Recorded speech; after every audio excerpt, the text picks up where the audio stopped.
Yo guys, what's up? This is my another episode na naman. No?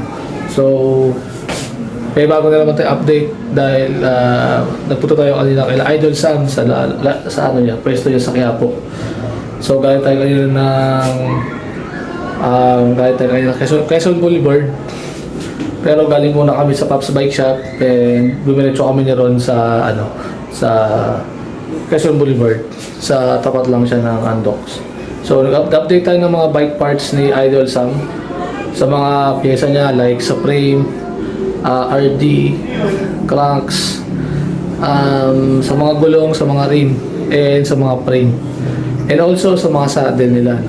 So, panoorin niyo lang guys itong ating bagong video. 10 seconds later. Pero bagong lahat, bago ako magsimula sa episode na to is humingi ako sa inyo pabor na mag-subscribe kayo sa channel ko para magkaroon pa tayo ng mga bagong update, magkaroon tayo ng bagong episode. So, subscribe lang ang channel ko and para para magkaroon kayo ng kaalaman sa ating ating episode na mangyayari and para maging update kayo sa ating upload. A little longer than a few minutes later. So guys, magandang hapon sa inyo guys. Ito tayo ngayon sa Latagan ni Sam dito sa Quiapo. Dito sa Antox lang to. Ayan o, ito yung Antox. Ayan, kasama ko si Ron dito. Kasama ko na sa vlog ko. So, dadama pa tayo ng MOA mamaya, hindi na? Hindi sir, MOA. Makawa tayo ito yung mga parts ni Kuya Sam, no? So, Idol Sam, saan tayo magsisimula? Sa mga frame na tayo, no? Ano yung mga frame natin ngayon? Ito yung mga frame natin, tatlong klase lang. Pero ito, nag-iisa na lang si Weapon Hunter. Ito sa Weapon Hunter niya, naka-timber na yan. Timber. Saka, throw axle to skewer. Weak release. Ito, nasa ano na lang to, 3.5. 3.5 na yan. Size 26, size 29. 29. Dito naman sa handbar, nasa 2.5 na din yan. 2.5. Same space lang yan sa Hunter at sa handbar. Size 27 at saka size 29 meron tayo. Meron yan. Ito naman sa Ebros, size 27 lang meron ito. Same ano din yan na space ng handbar at saka Ebros. Nasa 2.5 din to. So, quick release tapos post mount yung niya, no? Oo, yan. So, ano pa yung mga bago mo dyan? Sa mga Seat post natin. seat post natin ng mga weight po, nasa 500 yan. Ito na naman sa mga 27.5 na 400 taba na in-speed brand, nasa 250 lang to. Haba to, 400. Dual clamp na siya. Dual clamp. 250 to. 250. So sa mga rayos natin, nasa ano na lang to, 300. Ibigay 300. Stainless na yan, no? Anong brand yan? In-speed brand. Speed. Ayan, ha? Yan, in-speed na rayos, ha? Meron na pala ngayon. Na, kumbaga, nag-exist na siya, no? Sa mga black hat natin na interior, nasa 120 na lang yan. Kahit anong size. Kahit anong size. 29, 27.5, 100 na lang, 129 na lang. 120. So sa mga Sandran natin sprocket nasa ano na lang to, pag 9 speed 400, pag 10 speed 500, pag 8 speed 350. So ilang speed dyan? 9 speed 9. to. Pang HG Priya body, no? Oo. Okay. So ito naman sa cassette na Weapon na pang 10 speed na 1150, alloy na yung dalawa, nasa ano na lang to, 1,000. 1,000. Parehas sila nung lock ring nito ni Hero dito sa bike niya, no? Pag sa mga 11 speed nito 1,1, binibigay natin 1,1. 1,1. Pag 9 speed nito 600 na lang binibigay ko. Ito sa mga saddle natin. Okay, saddle muna. Sige. 200 na lang yan. 200 in speed. Dito 300 sa Okay, taba nung nung taba, oh. sa bilo. Pero sa maliba lang dyan, ito tag 200 yan. Ito sa mga helmet natin na Weapon, may Hunter at saka may Hero, 600 na lang yan binibigay ko. So ito yung ito yung pinaka top of the line na pedal mo dito, no? Oh, ito. Ito yung sinasabi ko sa Hero na Weapon Demon. Ito yung matalas yung nito. Yan. Tsaka may alin siya dito. In case na masira kayo ng bearing nito, sa amin naman meron naman kayong makikitang bearing. Ayan lang naman, no? Tatanggalin nyo lang naman yung pula dyan. Tapos ito, naka-alin na rin yung nito. Oo, diba? Naka-alin, diba? Dual purpose siya, no? Ano yung size nung nito, yung sakit niya dito? 14. 14, tapos dito size 6, no? Oh, Size 6 or ano? Malaki na. Malaki, 8 yata. size 8. Oo. So, ganda yung 8. Ito, nasa ano lang to, 500. 500 lang. Seal bearing na yan, no? Silver, 3 bearing na. Ito Ito naman sa mga Ragusa, 350. 350 ron. Mga nangangailangan ka ng ano, di ba? Nangangailangan ka ng pedal, di Ito ba? natin, 200. 200. Seal bearing yan? Silver. Seal bearing pa rin. Ito sa mga in-speed brand natin, nasa 350 nila.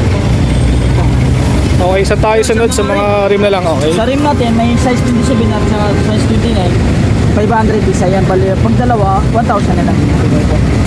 Sagmit Brooklyn. 29, 27.5. 32 holes na. Natin.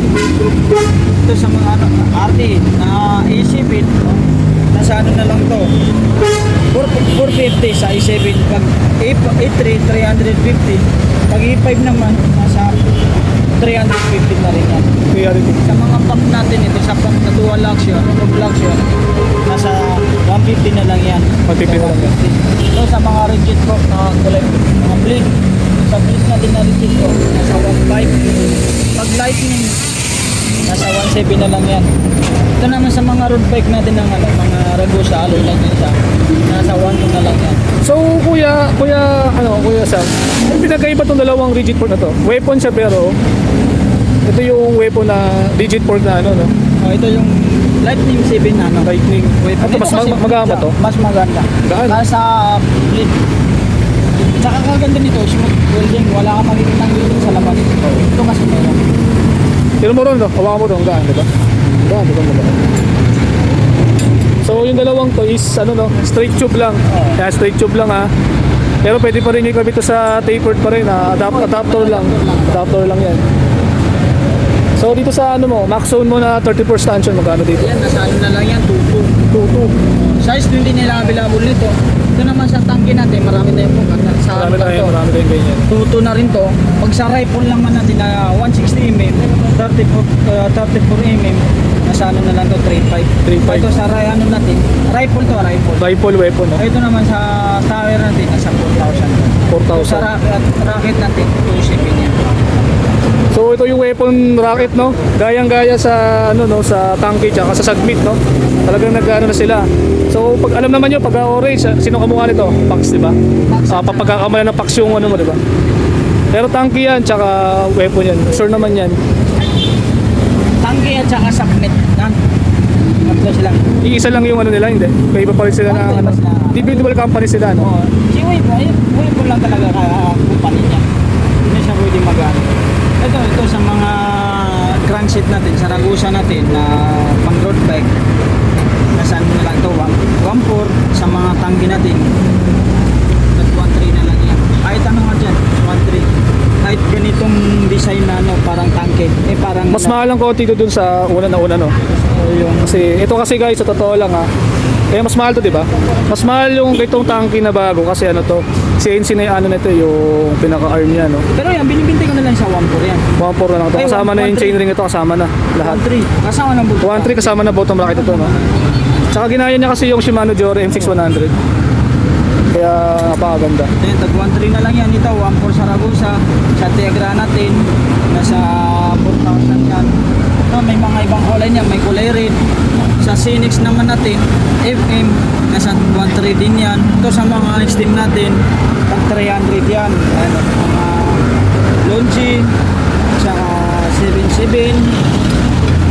Sa 7.7 natin na negative 17, nasa tag 300. Ano nga ba nito, Boss Sam? 100 na pala ito. 100 na nga ba? Negative 17 siya. Oh, ito naman sa ano, Sorry, negative kuya. Sorry. Ay, sorry pala. Okay. Sa negative 7 na pro hands natin, nasa 500 yan. 500. Oh, sa mga tanke natin, 500. Mas mahal to dahil CNC to, di ba? Mas mahal pag CNC kasi. Ito naman sa weapon sa beach natin, nasa 500 yan. Pero ito yung pinakamababang mga steam natin, si in-speed na short. Negative 7, nasa ano na lang to, 250. 250. Sa mga short natin na steam na in-speed, 200 yan. 200. Ito, may mga iba. Complete size natin nito. May 9, 11 dual speed, mayroon. Nasa ano na lang to, nasa pag 12 speed, nasa 800. Naglabas ba? Meron ka bang stock dyan na tanke na chain na gold? Wala. Wala kang stock ngayon. All snake. Oil slick, oil slick lang meron. Ayan. Kasi all snake. Tangke. Wala pa naman yatang gold nito ha. Tangke Ayan. oil snake na 9 speed, nasa ano lang to, binibigay ko 400. Ito ba tawag sa akin? Ayun. Kasi may nakita rin akong tanke na chain na gold. Meron na kasi. wala pa akong ano. Ito naman sa mga Shimano nating kape, nasa 300 ano lang to, 250 sa 9 speed. 250 sa 9 speed. Sa 10 speed, 350. 350. Bali 100 yung ano. Ito sa mga hub, Sa mga hub naman natin. tangki. Sa Tangki. amin na lang to, 1.4. Pampor na lang yan. Oh, 1.4. Ito 900 weapon storm. Sa mga weapon builds natin, 1.5. 1.5. Mga putong bracket natin na tangke, 250. Ito sa mga engine natin na tangke, 350. Ito sa mga Shimano ano natin, itong bracket na nasa ano na lang to, 650. Ngayon, Idol Sam, yung mga cranks na to lahat, kasama ng mga bottom bracket ito? Lahat? Maliban lang kay Shimano. Maliban lang kay Shimano. Shimano ito, kay Ultegra. Oh, yan lang. Ayan. So lahat to kasama na yung mga bottom bracket except lang dito kay Shimano Ultegra pala. Ito, may hydraulic na pala ako na ano, Shimano 200. Oron, FT200 ron, no? Diba? FT200 yan. Di ba may lever kayo dyan sa napanghal? Wala po ako stock na yun. Ito sa MT200 natin, lip and right na to, dalawang box makukuha nyo. Ito nasa 1.7 na lang yan. Shimano to. Pati yung house nito, Shimano na rin yan. Brake pad, meron ba kayong brake pad nito? Meron tayo. Meron. Magkano ba ito sa brake pad? Nasa tag 200 na lang yan. 200. Dalawa na yun. Isa lang. Isa lang. Ito, 200. Oron, alam mo na, di ba? 200 dito sa Quiapo. Mas mura dito. Ayan. So, 200 na to. 200. Dalawa na to. Isa, ito lang. Isang pa. Isang pares lang. Ay, isang pares lang. Okay. Kala ko isang piraso lang na ganito, 200. Okay. So, Shimano MT200 na brake pad, kay Idol Sam, 200 lang. Diba? So, ano pa yung mga bago mong ano? Wala. May bago ako ngayon. Yung mga bago ka. Shimano siya. Na 9 series. Yan yung Shimano na walang box. 9 series siya. Non-series. Grabe guys, oh. Kakaiba to ah. Shimano pero iba yung ano niya, iba yung clamping system niya, oh. Kagaya dun sa ano sa Tektro. Tektro kasi is alloy lang yung dito. Alloy ba to? Alloy din to, alloy. Alloy, di ba? Magkano benta mo dyan, Idol Sam? Nasa 1.4 lang to. 1.4. Grabe, 1.4. Puro alloy yan. Pares yan, pares. Pares lang pa. Pares na yan. Harap likod na. Kasi iba pa yung clamping niya. Kasi yung clamping na ganyan yan, maganda yan kasi yung iba kasi parang na-losted kasi pag ano. Teka, sorry, hindi ka dito pa dito. Yan. So guys, dito tayo ngayon sa Luneta Park. Ayan si Ron, kasama ko. So mamaya kukunin niya yung preno nung isa sa ano natin. Kunin niya na yung preno. Saan mo ba makakabit yung preno na yun? Pares siguro sa rin. TV. Yan. Ito na yung ating seat post. Yung seat post natin, ikakabit natin dito kasi dilaw yung seat post na ito. Tapos shoutout na rin kay Kuya Sam dun sa Quiapo. Pinayagan niya tayo mag-vlog. So tayo nyo lang, i-upload na lang natin. Yung vlog natin dun is ina-update ko lang naman kayo sa mga nanonood sa channel ko. Na-update ko lang kayo kung ano yung mga bago niyang pyesa. So napanood nyo naman yung cranks niya is except lang dun sa Shimano Ultegra, lahat ng cranks niya is kasama na bottom bracket dun. So papunta muna kami ni Ron sa Quiapo, sa ano sa sa MOA pala. Yun, para makauwi na rin kami, makabalik na rin kami.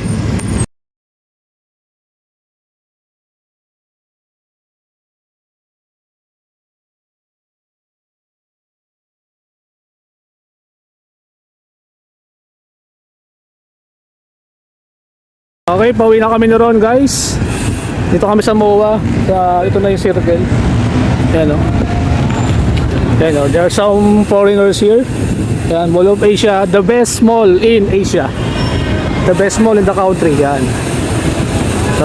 So dito kami dadaan ngayon sa EDSA, no? Kaya dito kami dumaan. So wala na kaming time para mag-picture dun sa circle, no? Dun sa global sa gitna. So ingat sa amin, papuntang pa. This is my first time na uwi ako, daan ko EDSA.